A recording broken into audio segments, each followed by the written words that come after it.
11월 22일 수요일입니다. 욥기 16장 18절로 17장 16절입니다.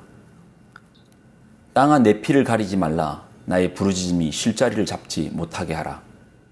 지금 나의 증인이 하늘에 계시고 나의 중보자가 높은 데에 계시니라. 나의 친구는 나를 조롱하고 내 눈은 하나님을 향하여 눈물을 흘리니 사람과 하나님 사이에와 인자와 그 이웃 사이에 중재하시기를 원하노니 수년이 지나면 나는 돌아오지 못할 길로 갈 것임이니라. 나의 기운이 쇠하였으며 나의 날이 다하였고 무덤이 나를 위하여 준비되었구나. 나를 조롱하는 자들이 나와 함께 있으므로 내 눈이 그들의 충동함을 항상 보는구나. 청하건대 나에게 담보물을 주소서. 나의 손을 잡아줄 자가 누구리이까? 주께서 그들의 마음을 가리어 깨닫지 못하게 하셨사오니 그들을 높이지 마소서. 보상을 얻으려고 친구를 비난하는 자는 그의 자손들의 눈이 멀게 되리라. 하나님이 나를 백성의 속담거리가 되게 하시니 그들이 내 얼굴에 침을 뱉는구나. 내 눈은 근심 때문에 어두워지고 나의 온 지체는 그림자 같구나. 정직한 자는 이로 말미암아 놀라고 죄 없는 자는 경건하지 못한 자 때문에 분을 내나니 그러므로 의인은 그 길을 꾸준히 가고 손이 깨끗한 자는 점점 힘을 얻느니라. 너희는 모두 다시 올지니라. 내가 너희 중에서 지혜자를 찾을 수 없느니라. 나의 날이 지나갔고 내 계획, 내 마음의 소원이 다 끊어졌구나. 그들은 밤으로 낫을 삼고 빛 앞에서 어두움이 가깝다 하는구나. 내가 스올이 내 집이 되기를 희망하여 내 침상을 흑암에 펴놓음에 무덤에게 너는 내 아버지라 구더기에게 너는 내 어머니니 내 자매라 할지라도 나의 희망이 어디 있으며 나의 희망을 누가 보겠느냐. 우리가 흙 속에서 쉴 때에 희망이 스올의 문으로 내려갈 뿐이니라. 아멘. 기도하겠습니다. 하나님, 우리에게 우리 인생에 있는 이 고통의 바다 가운데서 우리로 어디로 가야 할지 그 길을 가르쳐 주옵소서. 영광을 드립니다. 예수님의 이름으로 기도드립나이다. 아멘. 욥기가 이해가 잘 안 되죠. 특히 이제 욥기의 고난부터가 이해가 안 돼요. 나중에 보상을 받거든요. 어떤 부모가 자식이 죽었는데 또 다른 자식을 주셨다고 이게 보상이 되겠어요. 그러니 그의 고난의 깊이를 우리가 어떻게 알겠어요? 지금의 상황 가운데 가장 괴로운 사람은 욥이죠. 우리는 나름 그의 고난을 이해하려고 노력합니다. 근데 우리에게 욥의 고난은 적어도 객관적인 고난밖에 되지 않아요. 일반적 관점에서 보는 그냥 고난인 거예요. 그래봐야 남일이라는 거예요. 근데 욥에게 지금의 고난은 내 고난입니다. 주관적 고난이에요. 내 고난이고 내 아픔이에요. 욥은 지금의 상황 가운데 이해가 안 돼요. 이해라도 되면 좀 풀리죠. 여러분 그런 경우 좀 보셨나요? 아이들이 학교 폭력을 당하거든요. 폭행을 당한 거죠. 이유 없습니다. 힘센 놈이 힘 약한 아이들 괴롭힌 겁니다. 정말 말 그대로 폭행인 거예요. 가해자와 피해자가 구분되는 사건인 겁니다. 근데 폭력에 시달리는 아이들이 가해자를 원망하는 것이 아니고 점점 폭력에 오래 노출될수록 자기 자신을 원망합니다. 내가 맞을 짓을 해서 그렇다. 내가 가난해서 그렇다. 내가 못생겨서 그렇다. 내가 느려서 그렇다. 아니, 때리는 사람을 원망하는 게 아니고 나에게서 이유를 찾는 거예요. 그러니까 우리는 저마다 이제 고난 앞에서 고난 자체도 괴로운데 내가 왜 이런 고난을 당해야 되는지 이유를 모르면 더 괴롭더라는 겁니다. 욥의 지금 고난이 그렇다라는 겁니다. 뭔가 나에게 지금 갑자기 설명할 수 없는 어려움이 닥쳤습니다. 누가 봐도 이거는 우연이라고 말할 수 없는 그런 일들이 다가온 거예요. 아마 자기 자신을 엄청 묵상했을 겁니다. 도대체 내가 왜? 근데 뭐 답이 없죠. 이유를 모르죠.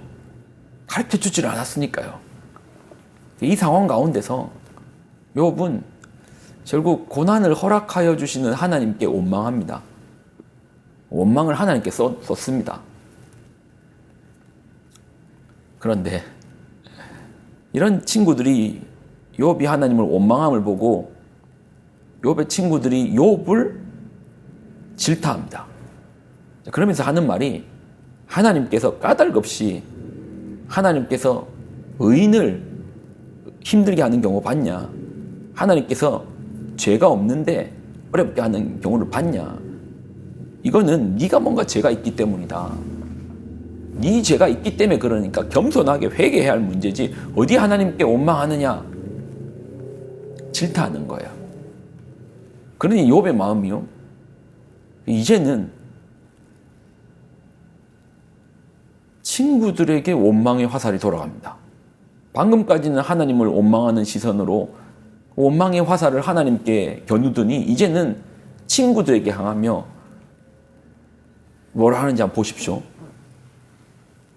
지금 나의 증인이 하늘에 계시고 나의 중보자가 높은 데 계시니라. 나의 친구는 나를 조롱하고 내 눈은 하나님을 향하여 눈물을 흘리니 사람과 하나님 사이와 인자와 그 이웃 사이에 중재하시기를 원하노니.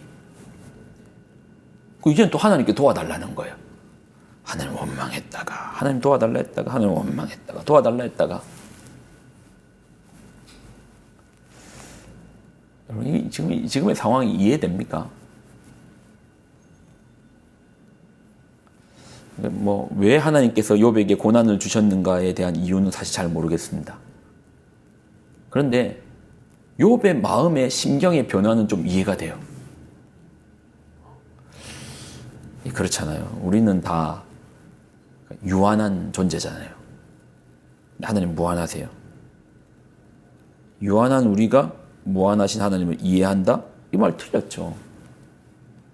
유한이 무한을 품을 수가 없습니다. 무한이 유한을 품죠.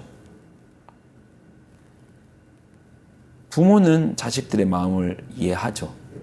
자식들은 부모님들의 어려움을 이해하기가 쉽지 않습니다. 품어지지가 않거든요.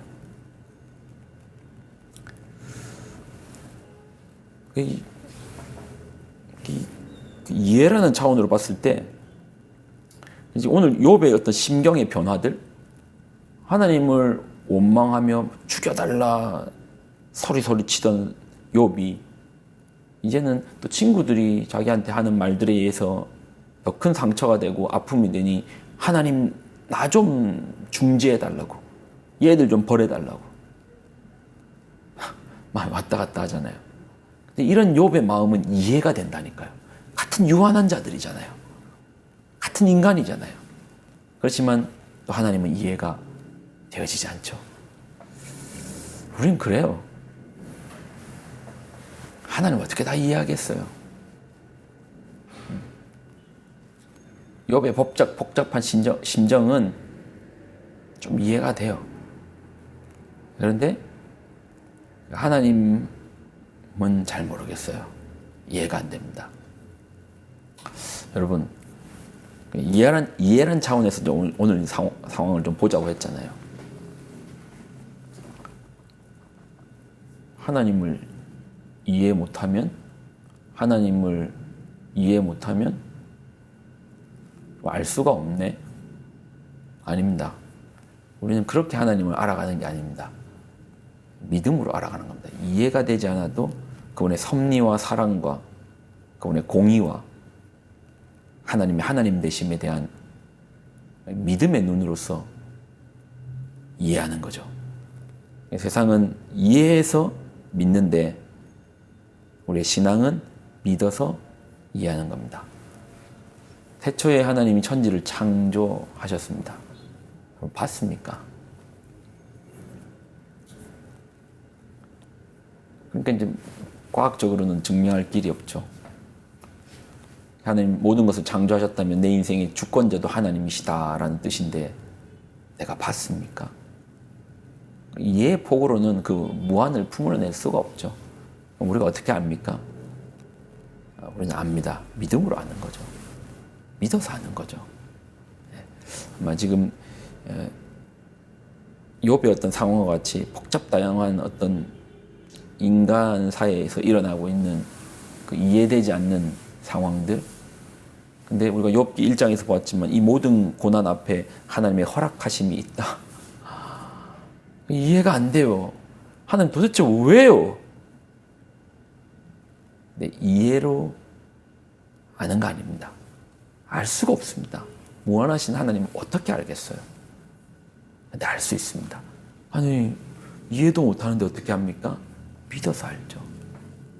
지금 내가 다 이해할 수 없어도 다 그 생각이 거기까지 미치지 못해도 하나님께서 나를 사랑하시는 가운데 허락하여 주시는 거구나.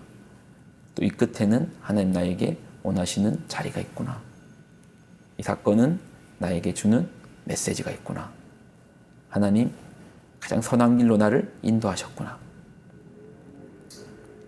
이해해서 믿는 게 아니고 믿기에 이해되는 겁니다. 아, 우리 하나님 믿기에 우리 성품을, 사랑을, 공의를 믿기에 이해하는 거죠. 기도할까요? 하나님, 욥기를 통하여서 이해되지 않는 욥의 어떤 상황들, 욥의 어떤 심경 변화 자체는 우리가 같은 유한한 인간이라 조금 자세히 보면 이해가 되는데 하나님께서 왜 욥에게 이런 일을 허락하여 주셨는가 이해가 되어지지 않습니다. 근데 이러한 욥과 같은 상황들이 우리 인생에도 저마다의 삶에 있습니다. 그럴 때 하나님, 우리가 그 주님의 성품에 대하여서 사랑에 대해서 공의에 대해서 하나님의 하나님 되심에 대하여 믿음으로 이해할 수 있는 그런 신앙의 질서들이 잡혀지게 하여 주옵소서. 영광을 드립니다. 예수님의 이름으로 기도드립나이다. 아멘.